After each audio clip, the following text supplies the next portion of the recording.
अस्सलामुअलैकुम। आज मैं आपके साथ बिहारी बोटी की ऐसी रेसिपी शेयर करने जा रही हूँ कि आप रेस्टोरेंट जाना बिल्कुल भूल जाएंगे और घर पर ही बनाकर खाएंगे। तो चले आए रेसिपी की तरफ चलते हैं। मज़ीद अच्छी अच्छी रेसिपीज़ के लिए मेरे चैनल को सब्सक्राइब कर दें और साथ ही लगे बेल आइकन को प्रेस कर दें ताकि मेरी हर आने वाली वीडियो का नोटिफिकेशन आपको मिल जाए। अगर वीडियो अच्छी लगे तो लाइक करें। 1 किलो मटन लिया है यहाँ पर मैंने, बोनलेस बीफ भी आप ले सकते हैं, और इसको मैंने अच्छे से साफ़ कर लिया है। अब मैं इसमें 1 टेबल स्पून लहसुन अदरक का पेस्ट ऐड करूँगी और आपने वीडियो को लास्ट तक देखना है, कोई भी स्टेप मिस नहीं करना। साथ ही मैंने यहाँ पे कबाब चीनी लिए जिसके 7 से 8 दाने मैंने अच्छे से उन्हें बारीक बारीक पीस लिया है। और ये काली मिर्च की जैसी होती है, ये हमने ज़्यादा ऐड नहीं करनी है, बहुत स्ट्रॉन्ग होती है। 7 से 8 दाने सिर्फ हमने इसके ऐड करने हैं। और यहाँ पे काली मिर्च मैंने ली है 1 टीस्पून, हल्का सा इसका टच देने के लिए। और साथ ही मैं इसमें ऐड कर रही हूँ भुना कुटा साबुत धनिया पिसा हुआ। और यहाँ पे हल्दी ऐड कर रही हूँ 1 टीस्पून, पिसा धनिया भी मैंने 1 टीस्पून लिया है। साथ ही मैं इसमें गरम मसाला ऐड करूँगी 1.5 टीस्पून। इसकी जगह आप ज़ीरा पाउडर भी यूज़ कर सकते हैं या गरम मसाला यूज़ कर सकते हैं। और यहाँ पे मैंने दड़ा मिर्च यानी कि लाल मिर्च कुटी हुई ली है 1 टीस्पून। अब मैं इसमें नमक ऐड कर दूँगी 1 टीस्पून।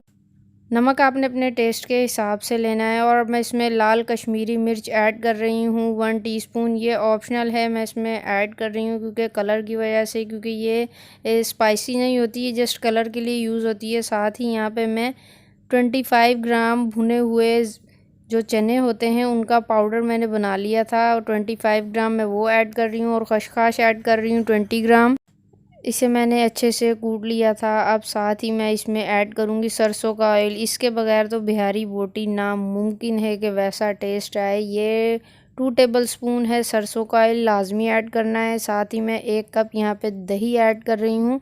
और साथ ही फिर हम इसमें ऐड करेंगे, मैंने 2 दरमियाने साइज़ के प्याज लिए और उन्हें अच्छे से ब्राउन कर लिया। अब ये ठंडे हो गए हैं तो हम इसको थोड़ा सा चूरा सा बना लेंगे और फिर इसमें ऐड करेंगे। फिर इन सारी चीज़ों को हम अच्छे से मिक्स करेंगे। मिक्स करने के बाद हम इसे मैरिनेट करके रख देंगे तकरीबन 2 से 3 घंटे के लिए, ताकि इसका टेस्ट जो है बहुत ज़बरदस्त सा आ जाए और जो सारे मसाले वगैरह हैं वो इसमें रच बस जाएँ। बहुत ही टेस्टी है। अगर आप 4-5 घंटे भी इसको मैरिनेट करके रखेंगे तो बहुत ही ज़बरदस्त इसका टेस्ट आएगा। अगर आप जल्दी बनाना चाहते हैं तो आधा घंटा या 1 घंटा तो लाजमी इसे मैरिनेट करके रखें। मैरिनेट हो चुका है, देखें 3 से 4 घंटे हमारे हो गए हैं। अब मैंने एक पैन में लिया है ऑयल 1/2 कप और इसमें मैरिनेट किया हुआ हम अपना मटन ऐड कर देंगे।